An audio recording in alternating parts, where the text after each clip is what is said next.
Morales from Black Men TV. Hey, Alex, how's it going? Pretty good. How you doing? Good.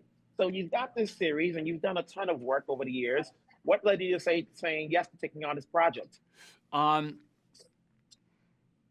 it was so tonally so different from I'd say anything I'd ever done before, um, but particularly the recent projects like The Northman and Infinity Pool that are quite a bit darker and a bit more characters that are darker and heavier, and I was excited to do something with a bit more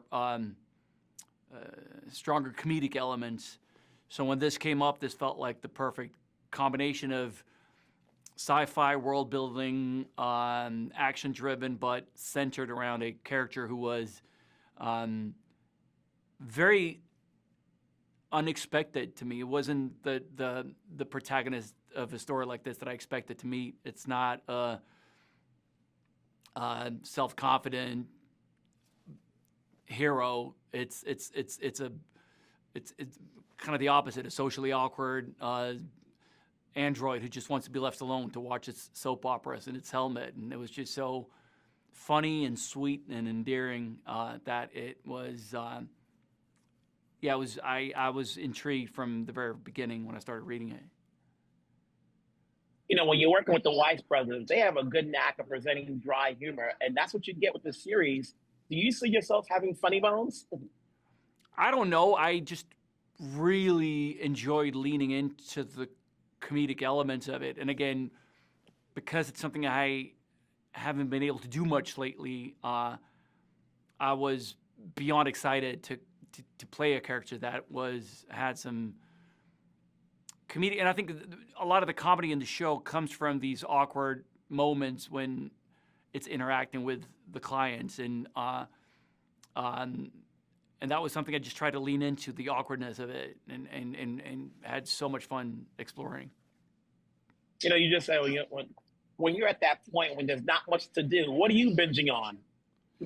Um, well, I'm yet to find my Rise and Fall of Sanctuary Moon. I don't have a show that I watch that compulsively, like Murderbot is watching Sanctuary Moon. I have shows like Alan Partridge or Veep that I go back and rewatch every other year or so. That would be like just shows that I love, and but I don't have one where I would have that kind of knowledge that Murderbot has about Rise and Fall of Sanctuary Moon, where I know every single episode, or I tend to, my memory's terrible. So I watch a show and then I forget it, and then I go back and rewatch it again. But watching these little snippets of Rise and Fall of Sanctuary Moon made me excited to see more of it. So I hope I hope to get a whole season of just Sanctuary Moon. I think that would be fun. For those who read the books or whatever, you know, are we getting a good translation to the big screen? If it's good or not, I don't know. We'll see. I hope so. I hope it did justice to it. But the first season is based on All Systems Red, which is Martha Wells' first novella, and I think it's pretty faithful in terms of the storyline to the novella. We changed some characters. We made some of the team members, combined a couple of them to one character to kind of make the team a bit smaller, because we felt that it was easier for the audience to kind of separate the team members and give them all distinct personalities. But other than that, it's pretty true to the novella. I think audiences let it kick. Watching you back again on the screen, you always do something different. Congrats on the scroll. Congrats on the series. We'll talk down the road. Thank you so much. Much appreciated. Wilson Morales from Black Men TV. How's it going? Hello, my darling. Is it Wilson? Did I hear that's your name? Is that Yes, right? yes. Forgive me. That was One very and funny only. when Here you we go. sideways. Here we go. Here we go. Hello, darling. So you've got this series, Murderbot, obviously played Dr. Mensah. Let's go into saying yes. It's not that often, you know, we see you, so, you know, whether it's on the big screen or on the small screen. What led you to say yes to taking on this project? Well, it was actually reading the script that was sent to me in the audition process, and then meeting the brothers Weitz, Paul and Chris, on a Zoom, and I'm going, oh, I like it. I like them. I like it. I like them. Okay, let's carry on. Let's just keep going forward with this, because there were two words I'd heard was sci-fi and Canada. I love watching sci-fi, but I never really thought I'd ever be in sci-fi. And Canada, I was like, Canada, Canada. Okay, Canada's very vast. I'm living in New York. I don't want to travel very far. In my head was Vancouver and Montreal. And someone said Toronto. It's only an hour away from New York. Okay, that's good. We're good. We're good. And then meeting the people involved, and then not realizing that it was this amazing series of books. But Paul and Chris Weitz were the reason I wanted to say yes after meeting them. You know, when you say those names, you know, you think of dramedy, and then you think of Dr. Mensah. How would you best describe her, and does she have any funny bones in her body? I got to learn my version of Funny Bones for Dr. Mensah, and it was working with the amazing cast that we have, because we're all meeting these characters for the first time, and as actors. You read Martha Wells's book, All Systems Red, you go, I have a sense of what this is.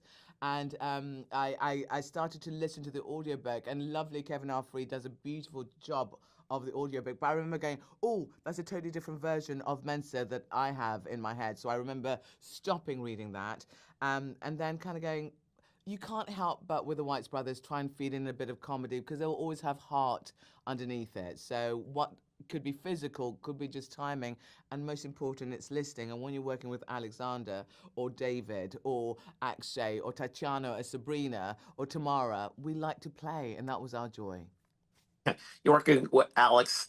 You know, you have a lot of scenes with him. You know, how does that work out so that we, the audience, can see that there's a relationship there as opposed to like human, non-human? Yes, I mean, what's lovely, and Martha's written it, and what my joy is the sense that the brothers, I'm just gonna keep calling them the brothers Weitz, this today, have made an adaptation of a book so brilliantly. They filled out so many ideas that as I was reading, going, how are they going to do that? How are they going to do that? So playing with Alex to, forgive me, say the question again. I realized I didn't listen to your question. You know, in terms of the relationship, you know, and you Oh, know, how do you work along with him? Well, first and foremost, Alex is very easy to work along with, because he's this beautiful human being who's so focused on storytelling and beats and truth. But he's such a little minx, and he's a player, and he likes lightness. And I was learning so much from him because he's so consummate on film. But what you understand is this relationship that Martha's already set up in the books, that Mensah is the one that can see something deeper within the security unit. And we are from a world, the Freehold Planet of Preservation Alliance. We don't do slavery. We don't do security units tethered to governor modules. We don't do that. So you're always trying to find the humanity in the sentient creature that you're with. So that was lovely to play. The one thing I always say is that we got a lot of product on TV now, whether it's a different streamer or even in theaters. You know, people are going to theaters again. Yeah. What's going to get people to entice to see the series?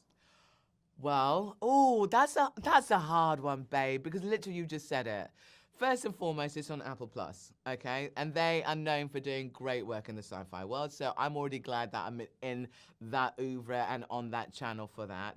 Second of all, you've got Alexander Skarsgård, who is, for me, and this is, okay, when you asked why did I take it, when I realized that Alex was going to be playing the lead after meeting Paul and Chris, I was like, shit, I really want to be part of that. Because I watch his work, and I get this from a lot of people, he takes risks with his work. He's a consummate actor, and the last thing we saw of him was Succession. You're going, what on earth is he doing with that character? And he's just loose and he's free, and of course, a majority of us met him on True Blood, but he's done so much interesting stuff. He's a star. Alex is a star. And then you've got the great David Desmalchin, who is a beautiful heart and like almost king of horror kind of places, I realize, because I'm not a great horror lover. Although I say to everybody, go see Sinners, go see Sinners. Anyway, I'm just quickly plugging that one in. It's the company that we have, the people who said yes to doing this gig, and I'm so grateful that they said yes to me to do this gig. So why would people want to go and see it? Out of curiosity, it's life, it's humans, it's the possibility of what we can be as a planet. This group, this small group of people from Preservation Alliance meeting the security unit, and what humanity is supposed to be. Well said, with the exception that you forgot to include yourself. Oh, baby. So- Thank you for that. So thank you. We'll talk down the road. Take care. Blessings to yours and take care. Bye, love. Bye.